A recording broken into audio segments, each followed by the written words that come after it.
ذلك الكتاب لا ريب فيه هدى للمتقين. بسم اللہ الرحمن الرحیم. الحمد للہ رب العالمین والصلاة والسلام علی خاتم النبیین محمد وآلہ وصحبہ اجمعین. اما بعد. اس نشست میں سورۃ الفرقان اور سورۃ الشعراء ہمارے زیر مطالعہ ہوں گی.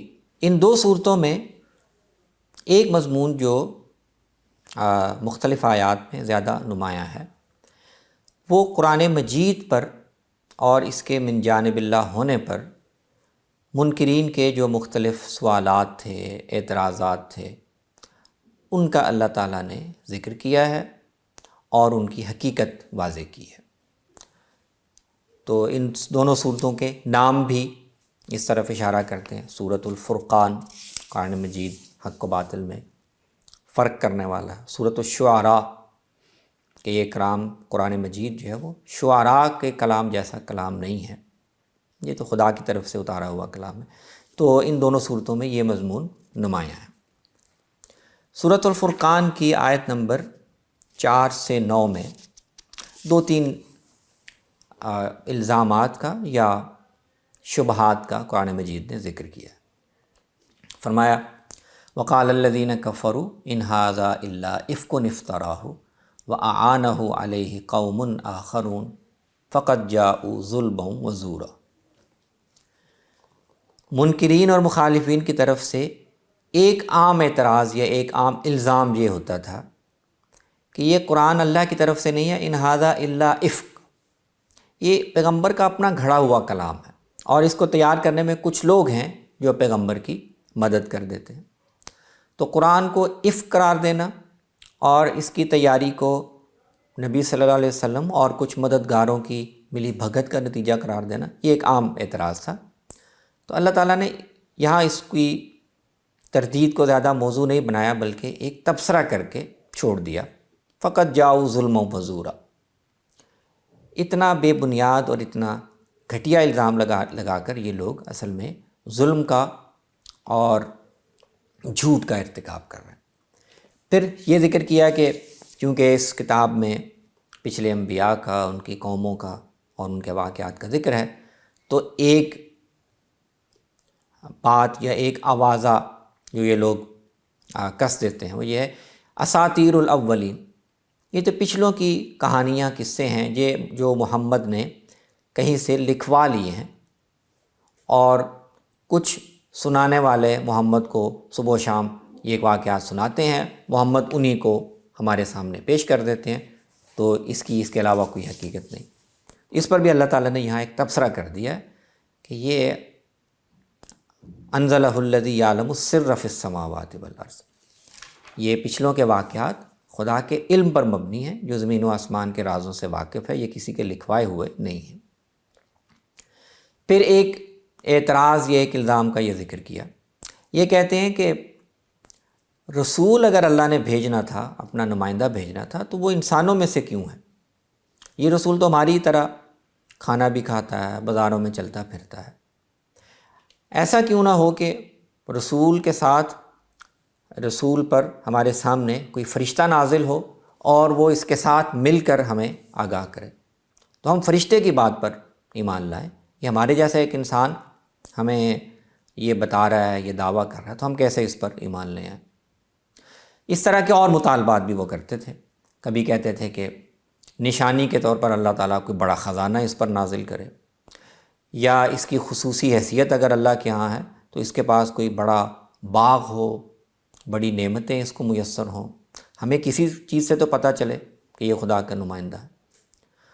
اور اس کے ساتھ یہ تبصرہ کر دیتے ہیں کہ اے لوگو، یہ ایک جادو کی زد میں آیا ہوا شخص ہے جو نعوذ باللہ الٹی سیدھی باتیں کرتا ہے.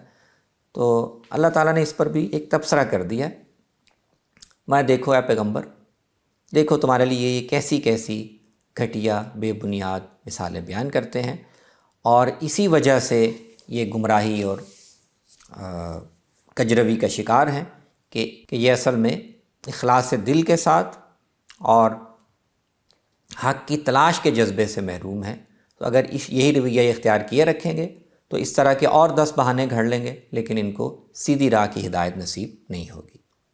تو ان آیات میں اس کے ساتھ کچھ اور بھی ذکر کیا، فرمایا کہ اللہ تعالیٰ کے لیے یہ کچھ بعید اور ناممکن نہیں ہے، وہ چاہے تو تمہارے لیے ایک کیا باغات کیا کئی باغات تمہیں عطا کر دے، اور مختلف قسم کی نعمتیں اور آسائشیں تمہیں مہیا کر دے، لیکن اللہ تعالیٰ کا لوگوں کو آزمانے کا اور ان کو ایمان کی دعوت دینے کا طریقہ یہ نہیں ہے۔ آگے چل کر آیت نمبر 32 میں اللہ تعالیٰ نے ایک اور اعتراض کا ذکر کیا۔ تو منکرین ایک بات یہ کہتے تھے کہ لولا نزل علیہ القرآن جملۃ واحدہ، اس بات کی دلیل کے طور پر کہ یہ قرآن پیغمبر کو لکھوایا جاتا ہے، کہتے تھے کہ اگر یہ اللہ کی طرف سے ہے تو اللہ تعالیٰ ایک ہی دفعہ پورا قرآن پیغمبر کو کیوں نہیں دے دیتا، یہ تھوڑا تھوڑا کر کے، کبھی ایک ٹکڑا کبھی کوئی دوسرا ٹکڑا۔ اس کا مطلب یہ ہے کہ یہ کوئی اس کو لکھواتا ہے اور یہ ہمیں سنا دیتا ہے۔ تو اللہ تعالیٰ نے اس اعتراض کے جواب میں بھی حکمت واضح کی ہے کہ ہم قرآن کو کیوں تھوڑا تھوڑا کر کے اور ٹکڑوں میں دے رہے ہیں۔ فرمایا لِنُثَبِّتَ بِهِ فُؤَادَكَ، اللہ تعالیٰ نے قرآن کو آپ کی ذمہ داری کے لحاظ سے اور آپ کی تائید و نصرت کی ضرورتوں کے لحاظ سے آپ کے دل کو تقویت اور سہارا دینے کے لیے ٹکڑوں میں موقع بموقع نازل کرنے کا اہتمام کیا ہے، تاکہ ہمہ وقت مسلسل آپ کو اللہ کی طرف سے تائید و نصرت بھی میسر ہے۔ فرمایا کہ یہ جتنے بھی اعتراض کرتے ہیں، جتنے بھی شبہات پیش کرتے ہیں، جتنے بھی آوازیں کستے ہیں، اللہ تعالیٰ ان سب کے جواب میں ایک صحیح اور بہتر بات بتا دیتا ہے، لیکن ایمان لانا یا نہ لانا یہ ان کے اختیار میں ہے۔ اس صورت کی آخری رکوع میں آیت نمبر 63 سے صورت کے آخر تک ایک دفعہ پھر اللہ تعالیٰ نے اہل ایمان کے کردار کے اور ان کے عمل کے کچھ پہلو بیان کیے، اور یہاں بھی مقصود یہ ہے کہ ایمان اصل میں جن کو نصیب ہوتا ہے وہی لوگ ہوتے ہیں جو کردار کے سچے ہوتے ہیں، ان کے کردار میں ان کے ایمان کی جھلک دکھائی دیتی ہے۔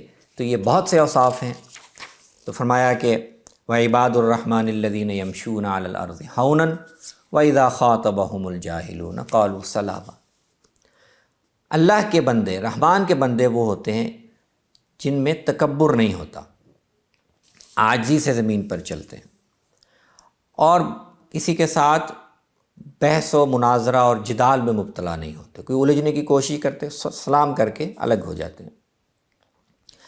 یہ وہ لوگ ہیں جو رات کے وقت اپنے رب کے سامنے کھڑے بھی ہوتے ہیں، سجدے میں بھی گرتے ہیں۔ یہ وہ لوگ ہیں جو خدا کے عذاب سے لرزاں اور ترساں رہتے ہیں، اللہ سے دعا کرتے رہتے ہیں کہ اللہ ہمیں جہنم کے عذاب سے بچا۔ یہ وہ لوگ ہیں جن کے خرچ کرنے کے رویے بھی اعتدال پر مبنی ہوتے ہیں، نہ یہ فضول خرچی سے کام لیتے ہیں، نہ کنجوسی سے کام لیتے ہیں۔ یہ وہ ہوتے ہیں جو خدا کے ساتھ کسی اور کو نہیں پکارتے، کسی محترم جان کو قتل نہیں کرتے، بدکاری کا ارتکاب نہیں کرتے۔ تو یہی لوگ ہیں جن کے اچھے اعمال کی وجہ سے اللہ تعالیٰ ان کی چھوٹی موٹی غلطیوں کو، کوتاہیوں، لغزشوں کو بھی نیکیوں میں بدل دیتے ہیں۔ ان کی یہ بھی خصوصیت ہے کہ یہ کسی جھوٹ یا باطل کام میں شریک نہیں ہوتے، کسی بے مقصد اور بیہودہ کام کے پاس سے گزر ہو تو اپنا دامن بچا کر گزر جاتے ہیں، اور ان کو جب اللہ کی آیات کے ساتھ نصیحت کی جائے تو وہ اندھے بہرے گونگے بن کر گزر نہیں جاتے، بلکہ ان سے نصیحت حاصل کرتے ہیں۔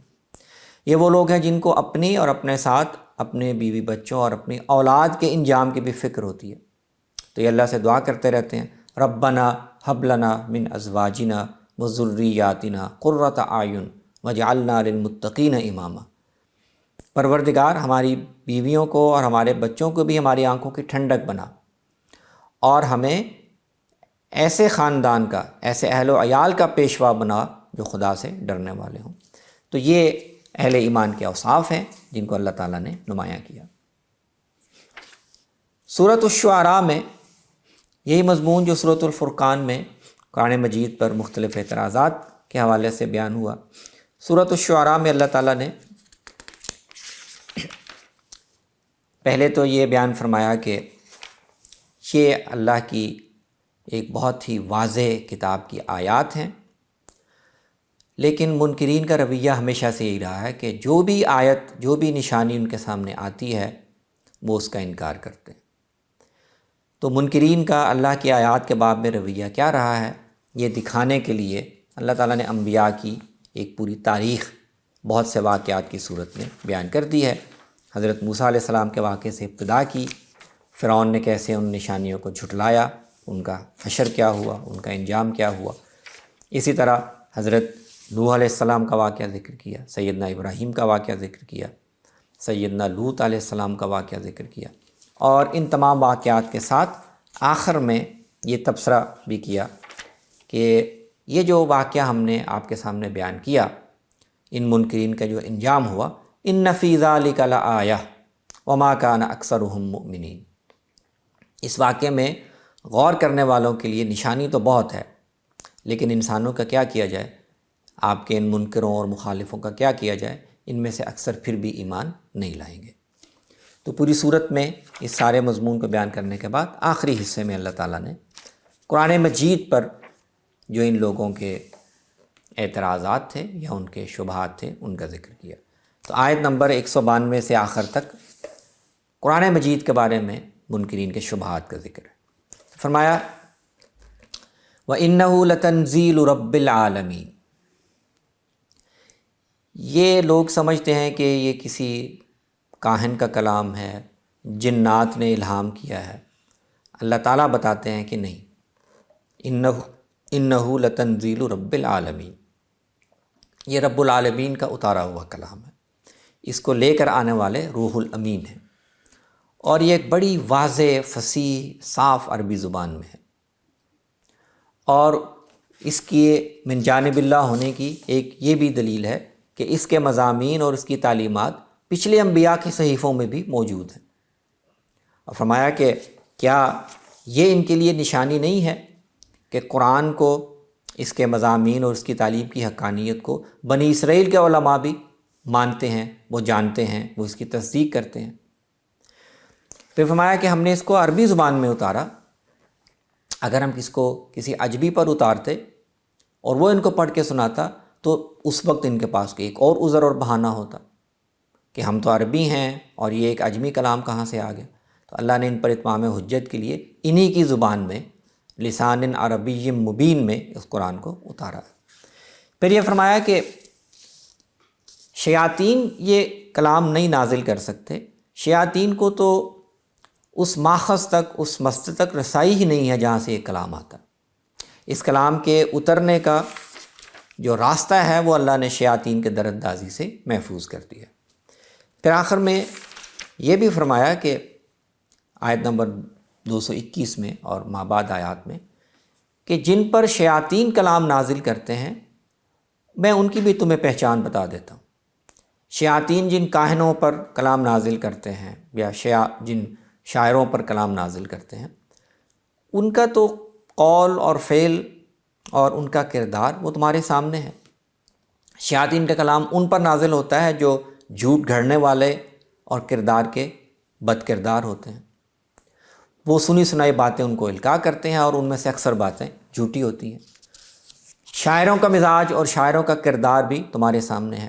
شاعر اپنے کلام میں کوئی اتنی اعلیٰ پاکیزہ تعلیم نہیں پیش کرتے، شاعروں کے پیچھے لگنے والے تو اس طرح کے صاحب اوصاف لوگ نہیں ہوتے جیسے اس پیغمبر کے ساتھ ہیں۔ شاعروں کے آگے پیچھے پھرنے والے، ان کے پاس بیٹھنے والے تو بہکے ہوئے لوگ ہوتے ہیں۔ شاعر اپنے کلام میں ہر وادی میں گھومتے ہیں، کوئی ان کے کلام میں، ان کی تعلیم میں، ان کے پیغام میں کوئی ربط نہیں ہوتا، کوئی علوف، کوئی بلندی نہیں ہوتی، ان کے کردار اور ان کے قول میں مطابقت نہیں ہوتی۔ انہم یقولون ما لا یفعلون۔ تو اس لیے قرآن کی نسبت شیاطین کی طرف کرنا یا اس کو شاعروں کے کلام جیسا بتانا، یہ تو خود تمہارے مشاہدے کے خلاف ہے۔